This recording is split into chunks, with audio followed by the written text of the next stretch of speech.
As I've said before, I have a long and complicated past that I'm not altogether proud of.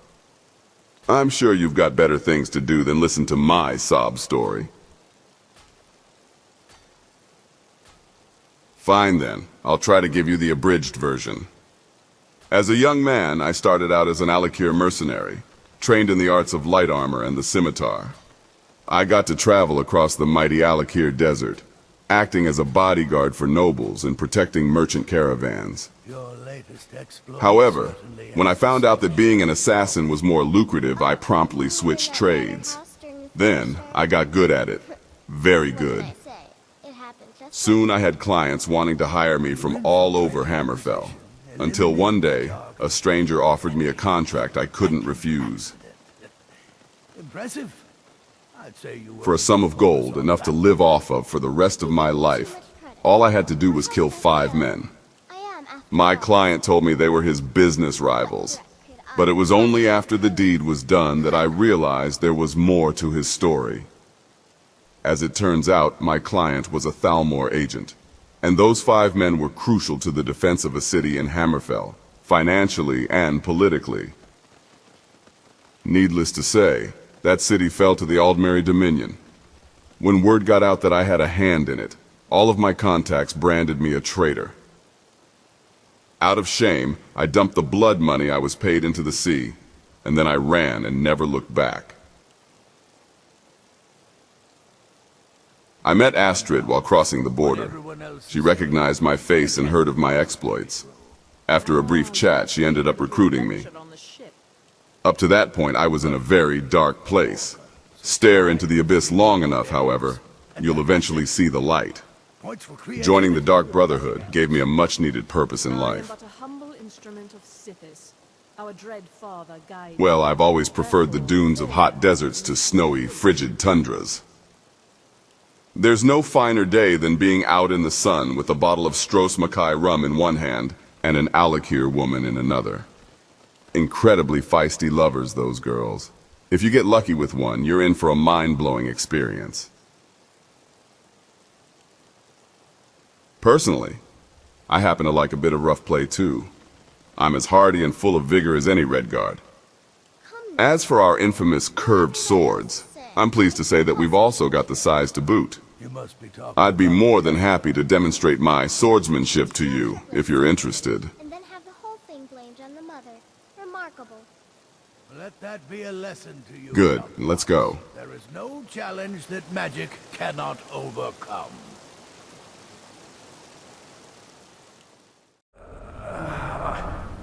There's someone waiting for you in your bedroom. You won't believe who just came back from the dead. Listener, hear my words. Astrid yet lives. It is as it should be.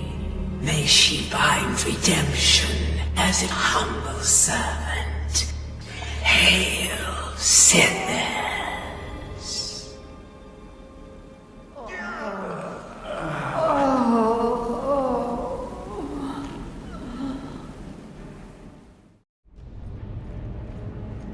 Well, well, well. You're a sight for sore eyes. News of the Emperor's death is on everyone's lips these days, and I've been trying to track you down as soon as I heard.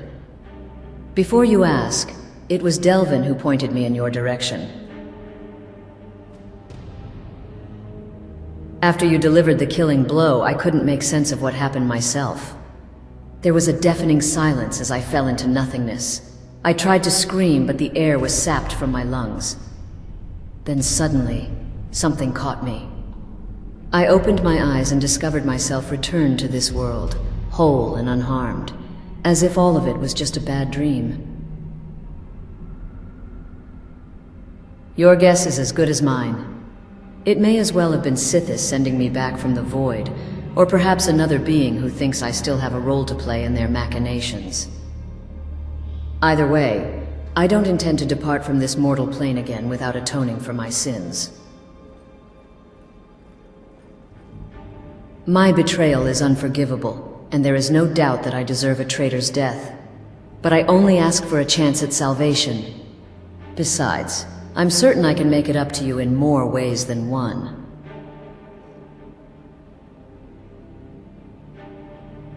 Fine, we'll have it your way. I'm aware that my pride tends to get the better of me at times. So go ahead then. Put me in my place.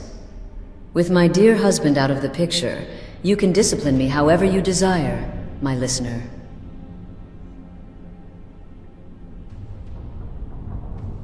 Good, let's go.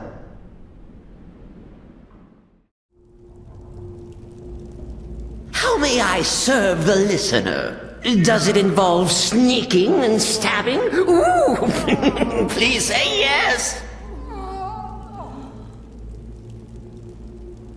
Oh, well, yes, I did. I did indeed. A joke. A funny joke.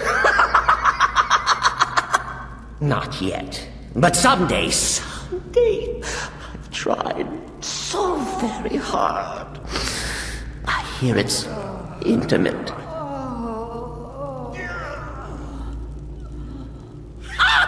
Surely you're pulling Cicero's leg. Wait. The listener is serious. You must realize what a great honor this is. I am just in awe.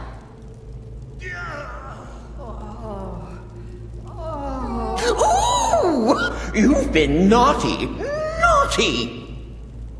You have made Cicero so happy, so jubilant and ecstatic. Joy of joys.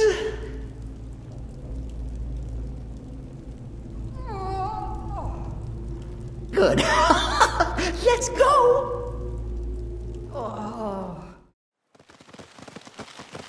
No, but his father, Commander Maro, has been a thorn in the side of the Dark Brotherhood for years. Under his command, the Penitus Oculatus foiled many of our contracts. They even nearly caught me during an ambush once.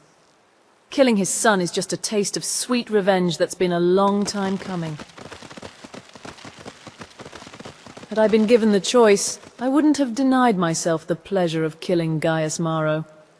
But we really shouldn't care about who does the deed, so long as it is done right. Even so, I can't help but feel a bit envious. He was a strapping young man, wasn't he? Oh, the things I could have done to him. Before or after I had my way with him. Firstly, I would have seduced him with my natural charms and appealed to his carnal desires. Once I'd got him all to myself, I would have rode him mercilessly until his body spasmed from ecstasy, then sucked out every drop of his essence. Only when he climaxes a second time will I snuff out his precious life, as I watch the light in his eyes slowly disappear.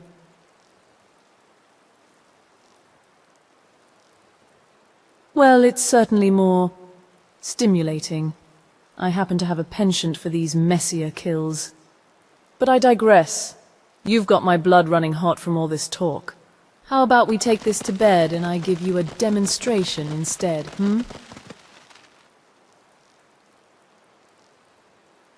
Good, let's go. It's my pleasure to have been there, my sister. You executed that kill flawlessly, and I'm glad I witnessed it myself. You'd make an excellent shadow scale, had you been marshborn like me. My now extinct brethren followed the 5 tenets, much like the Dark Brotherhood of old. But we were specifically trained to kill with ruthless efficiency, slaying our targets swiftly and sparing them from needless suffering. We also performed political assassinations on behalf of the King of Blackmarsh. Contracts similar to what you just did would have fetched a fortune. No, I merely volunteered. I knew getting out of there would be difficult, so I asked Astrid to send me to watch your back. I do my best to look after the family. You make a very tempting offer, my sister. I've never been intimate with your kind, but I do know several egg brothers who often boast about their affairs with elven wenches. Something about tight-gripping bodies that can squeeze every drop of sap from the hist. Well, if you'd like to show me if there's any truth to those claims, I happen to know of an ancient mating ritual that might suit us both. Some early tribes took part in this practice for pleasure and procreation, but it was mostly forgotten after the Dunmer enslaved them centuries ago. Although pairing with you for this ritual may be regarded as sacrilegious, I think I can be forgiven for filling an elf with my sap just this once. It depends on who you ask. Most in Blackmarsh mainly despise the Dunmer. On the other hand, some condemn all Mer as a slaver race. And finally, there are those who detest all Mer, but encourage our males to breed with female elves in order to diminish the elven bloodline. As far as I know, however, nobody has even heard of any offspring from such couplings. Good. Let's go.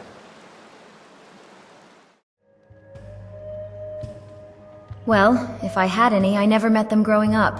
I didn't have parents who attended to my needs, or siblings I could share a laugh with. If anything, Tova was the closest I had to a mother. At one point, she even said that I was like a daughter to her, just like Nilsine and Frigga. That was one of the happiest moments of my life. My only regret is believing they ever loved me, that they actually thought of me as one of their own. Despite how much I begged and pleaded, they refused to believe my innocence and drove me out of the city. From that point forward, I knew I was already dead to them. And now they're also dead to me. Literally. Well, lucky for you, I actually enjoy your company. All the men in this city are pigs. I don't often find people who are as interested in my life as you. You know what? Why don't you stay for a bit? Let's find a room and get to know some of the more intimate details about each other. I did say that I'd make it worth your while. Besides, I can tell that you're genuine, at least. Unlike that two-faced dog, Elaine. I just hope you won't toss me aside and leave me afterwards. You'll come back to see me again, won't you? Good. Let's go.